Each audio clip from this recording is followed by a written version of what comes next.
Hey there, welcome back to another video here on the channel. Today we're going to be taking a look at arguably one of the most popular trim levels of the Santa Fe, the SEL. So yes, I know you guys are probably thinking another black Santa Fe video. Well, I feel the exact same way, but unfortunately this is all I have access to, so we're gonna make do. But make sure you guys stay tuned and subscribe in the future for additional content, as there is a lot more coming available as these become more popular on dealership lots. But anyways, as I'm sure you guys know by now, the Santa Fe is all new in its next generation for 2024, and with it comes a bold new design language, a larger vehicle all around with standard third row seating, 6 or 7 passenger configurations depending on the trim level, and updated technology throughout. Now, as far as the SEL as seen in this video, I believe this is going to be one of the most volume trim levels that Hyundai will sell in this next generation, as this includes a lot of nice amenities and even more so versus that previous generation here for the 2024 model year and onwards.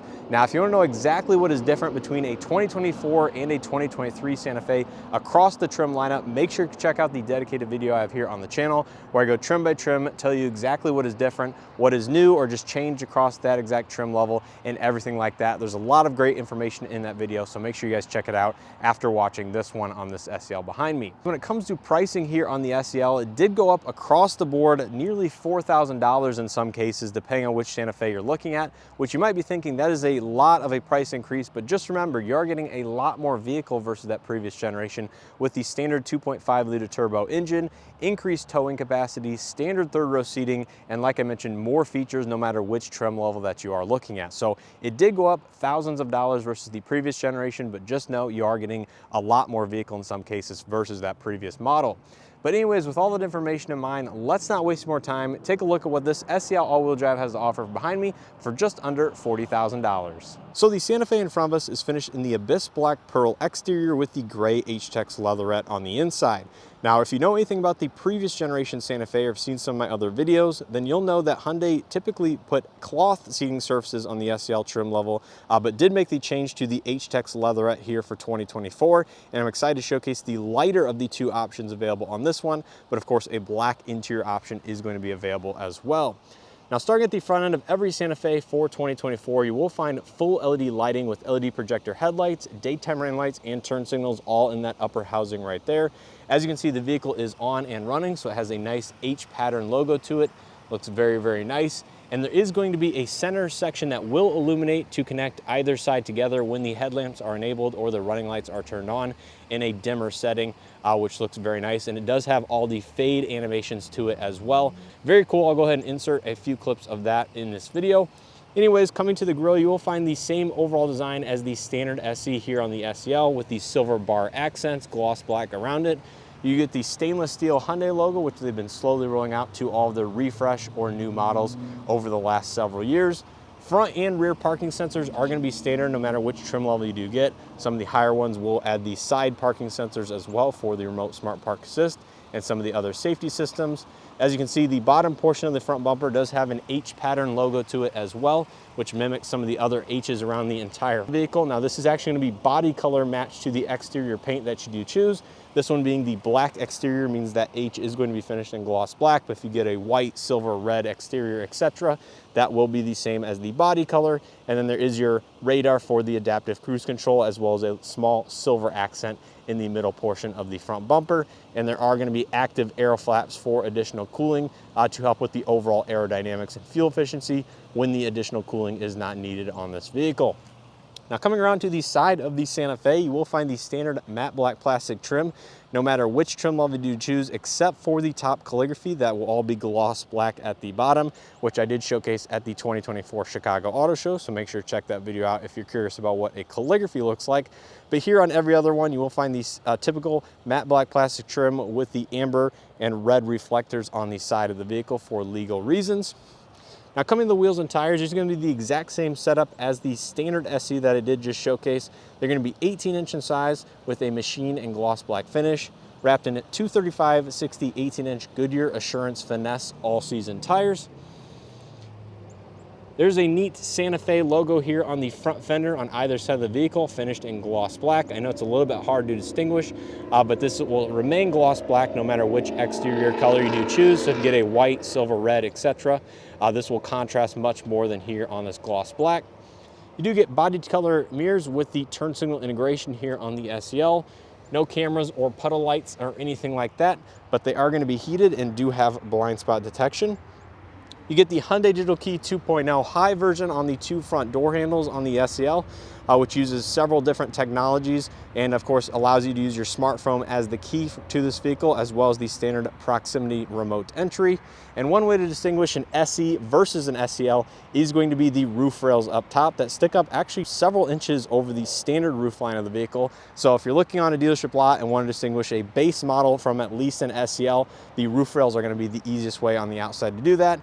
And unfortunately, there is not going to be a sunroof found on the SEL, nor will you have the integrated grab handles in the C-pillars, which is a little bit unfortunate, but those are going to be reserved to the XRT as well as the Calligraphy. Now coming to the back of the vehicle, the LED lighting will continue on with your LED brake lights and turn signals in this H pattern logo at the top, and there is going to be incandescent reverse lights at the very bottom of the rear bumper. Now believe it or not, there's actually two sets of LED tail lamps, this straight strip right here as well as the H pattern, which are going to be your main setup. And the reason for this is that when the hatch is actually open, those secondary set does illuminate and act as your tail lamps and brake lights and everything like that, for legal reasons, because there always needs to be illumination at the back of the vehicle. You have the large Santa Fe and Hyundai logo here on the tailgate. Really appreciate how large they made it, kind of matches the overall size of the vehicle.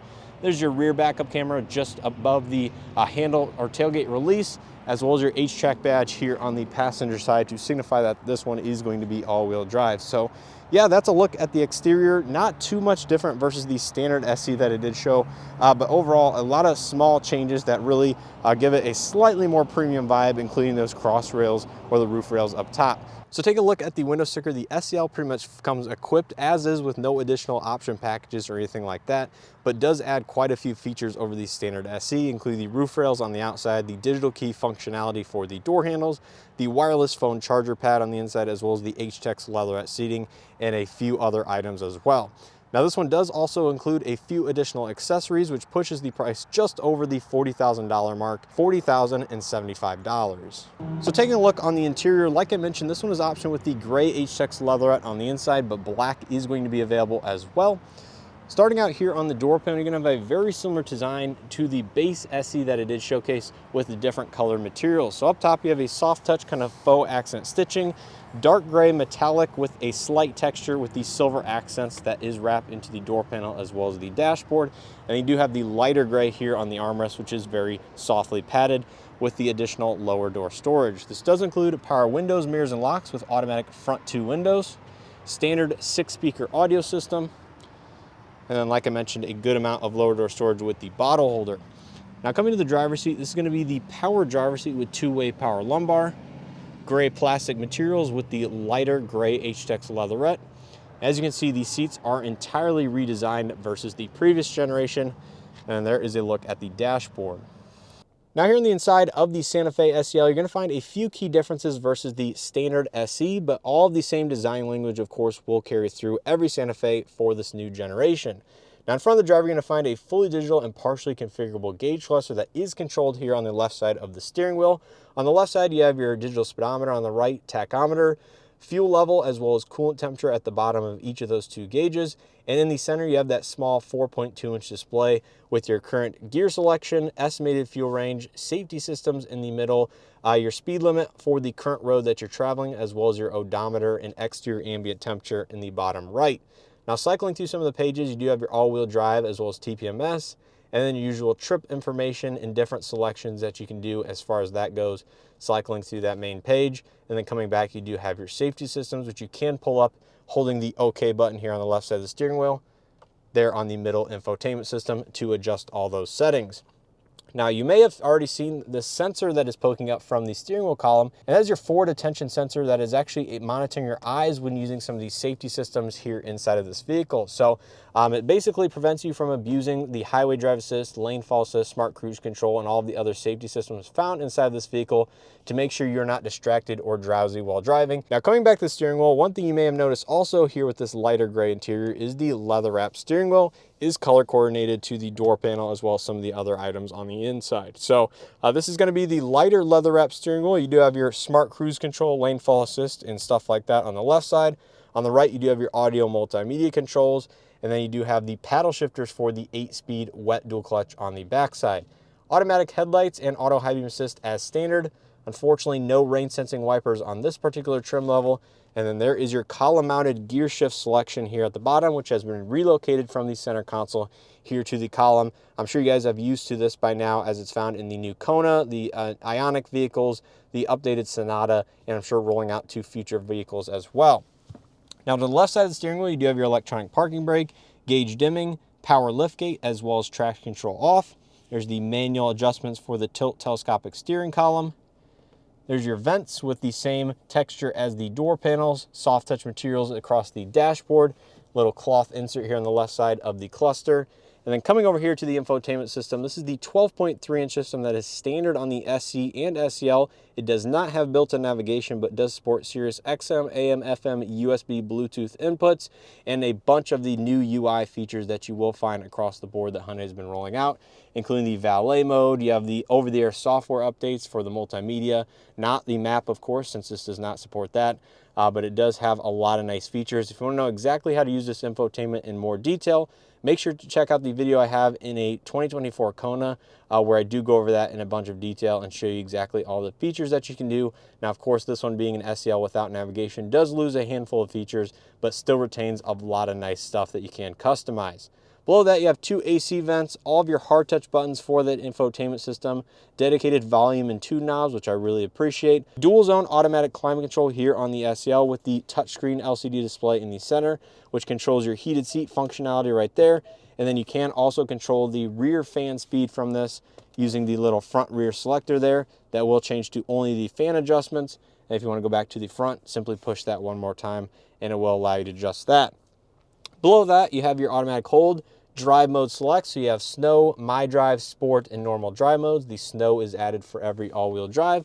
You have your four-wheel drive lock, which will lock the center differential to send power 50-50 front and rear. Automatic engine off button right there, hill descent control. Pull up your backup camera on the infotainment display. It also displays the front and rear parking sensors. And there you can turn the parking sensors on and off via that button. Now the SEL does add the single wireless charging pad here on the left side, denoted by this little NFC symbol. So this is also your digital keypad. If you get a top Calligraphy model, that will add the dual wireless chargers, and the left side will remain the digital key functionality, but you will have two wireless phone chargers. Now USB-C charging is found throughout the interior of this vehicle with a data and charge port here on the left side that can be toggled via that button. Two large cup holders here in the back, and you'll find the new proximity key fob from Hyundai with built-in remote start on the fob, as well as the Blue Link services on your phone. Overall, not a huge fan of this key fob, but again, I'm not going to keep mentioning it. It's definitely personal preference, just a little bit on the larger side of things, and the manual key to access the vehicle is separated from the key fob, as you can see right there.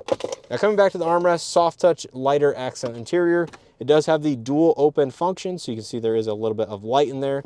Now this bottom compartment or divider does come out and allow you to access the box that pulls out of the second row, so I'll showcase that here in a minute. But it is a very nice amount of storage space in the center and does open either way, either front or back, so it has the dual hinge function, which is very nifty. Below the center console, you'll still find additional storage space with a 12-volt outlet. Up top, you do have the lighter gray headliner. There's the LED vanity illumination, manual dimming interior rearview mirror, Blue Link SOS, overhead LED illumination via these touch-sensitive buttons up top, and unfortunately, no sunroof is available in the standard SEL, which gives it a nearly flat headliner, which is a very interesting look for a vehicle like this. So yeah, that is a look at the front seat. Let's go ahead and take a quick look out back. Now take a look at the back seat of the Santa Fe. This is going to be one of the more impressive features and the gains that you will get getting the larger body. Now starting out here on the door panel, most of the materials will follow through from the front. So you have all soft touch materials for the armrest and the upper door panel. Cup holders up top with another bottle storage slot down below. All Santa Fe's will come with bench for the second row seat, except the Calligraphy, which does have the captain's chairs. And on the side of the bench, you have your lever for your recline, the bar at the front to adjust the sliding function, as well as your one-touch power release to gain easier access to the third row, which we will do here in a second. Now stepping inside, the height is very easy to get into, plenty of headroom for this large door opening. There's a quick look at the front dashboard.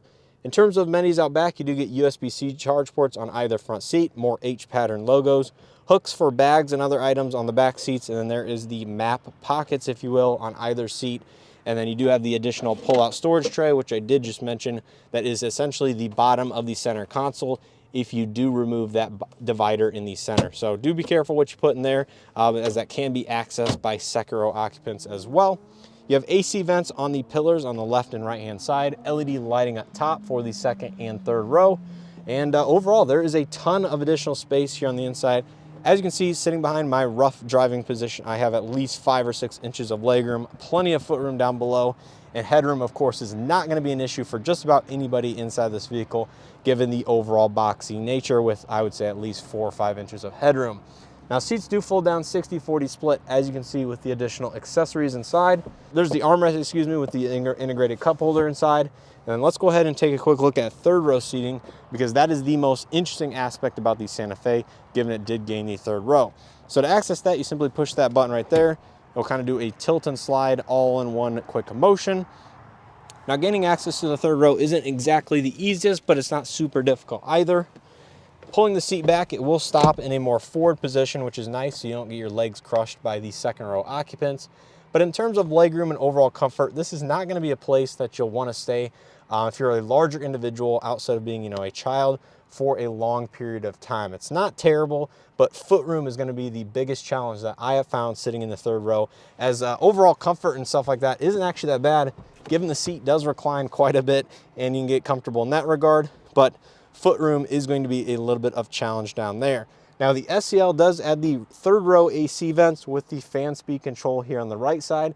Not exactly sure if this is an entirely another zone for the AC or just kind of a booster system that does provide additional airflow off the main system here for third row, but you can adjust the fan speed as well as the on-off function right there, which does provide some very useful airflow. No USB-C charging here in the third row or the 115 volt outlet that is going to be found on the 8 XRT as well as the Limited and Calligraphy, depending on which feature you're discussing. But you do have the LED overhead lighting and everything like that.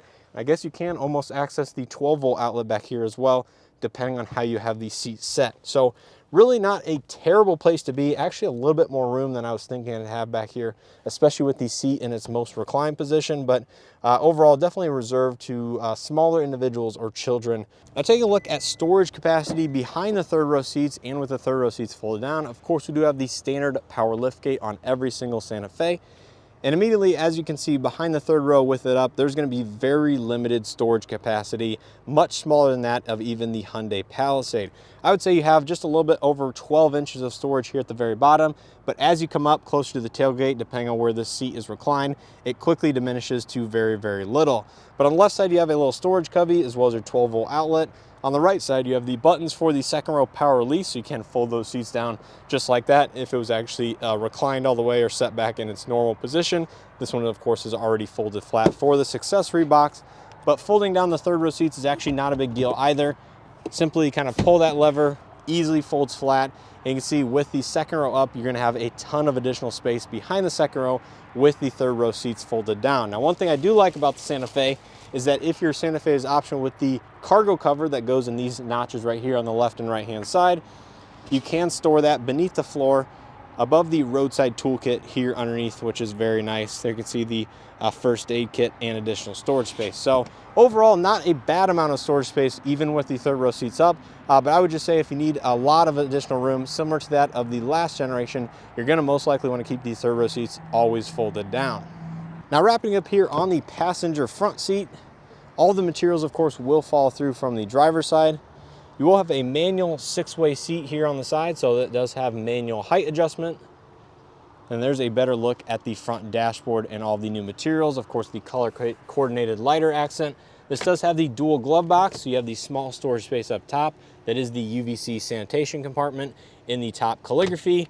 And there is the LED illuminated glove box with a good amount of additional storage space with all of your owner's literature and stuff like that in there. So yeah, that's a look on the interior of the SEL. Let's go ahead and pop the hood, see what powers this particular vehicle, and then go ahead and wrap up this video. Now on the hood, you're gonna find a new standard powertrain here in the Santa Fe, and that is the 2.5 liter turbocharged 4-cylinder paired to an 8-speed wet dual clutch transmission. Now this powertrain puts out about 280 horsepower and 311 pound-feet of torque, either through the front wheels only or all four wheels if you do option all-wheel drive. Now, as we know, there is going to be a hybrid offering that is also a carryover from the previous generation, found in the SEL limited and newly available Calligraphy models. So if you're looking for a little bit of additional fuel efficiency, or just like the hybrid powertrain a little bit better, that is going to be available at a later date over the next several months. Now, in terms of towing capacity, the 2.5 liter turbo will offer the most towing capacity in the XRT trim level at 4,500 pounds, including trailer brakes. In every other trim level with the 2.5 liter turbo, it will be limited to 3,500 pounds with trailer brakes. And then the hybrid will tow up to 2,000 pounds with integrated trailer brakes. So that's going to do it here on this video for the 2024 Hyundai Santa Fe SEL. Hopefully you guys enjoyed it and or found something helpful. If you did, make sure to hit that like button below. It greatly helps out the channel, these videos. Subscribe if you haven't already, and make sure to stay tuned and check out additional content I have here on this all-new Santa Fe here from the 2024 Chicago Auto Show, as well as the local dealerships.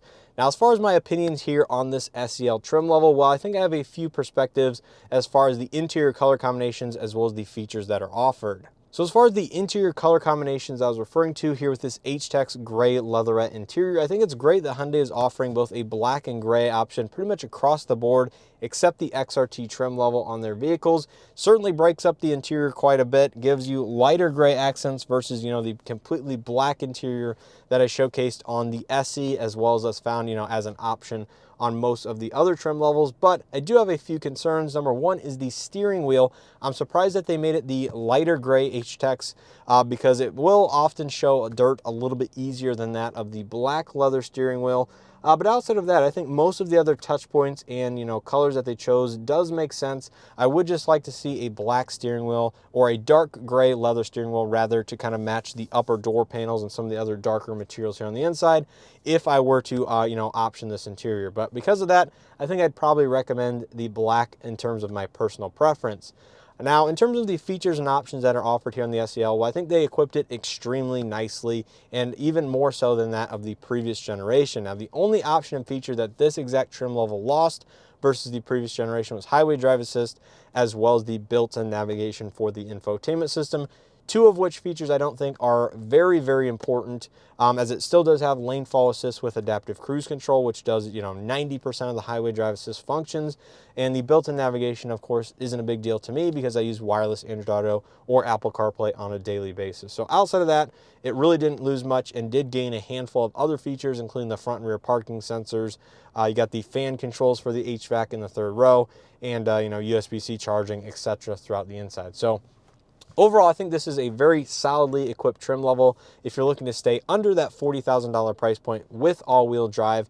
But of course, you can exceed the $40,000 price point pretty easily with the XRT Limited and Calligraphy, which of course even offer more equipment inside of this already very well equipped vehicle. So I think that's going to do it here for this video. Let me know your thoughts and opinions down in the comment section below. Which trim level would you get if you're looking at this new Santa Fe?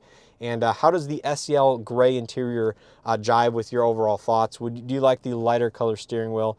Or are you like me and like kind of a darker color steering wheel for some of the touch points on the interior? But let me know that down in the comment section below. As always, I appreciate the support here on the channel. If you're looking to support us just a little bit further, consider becoming a channel member or using the Amazon affiliate link down in the description below, which is free for you guys as long as you're already shopping on Amazon, and gives us just a small referral bonus. But anyways, I appreciate you guys just watching these videos. And as always, hope to see you guys in the next one.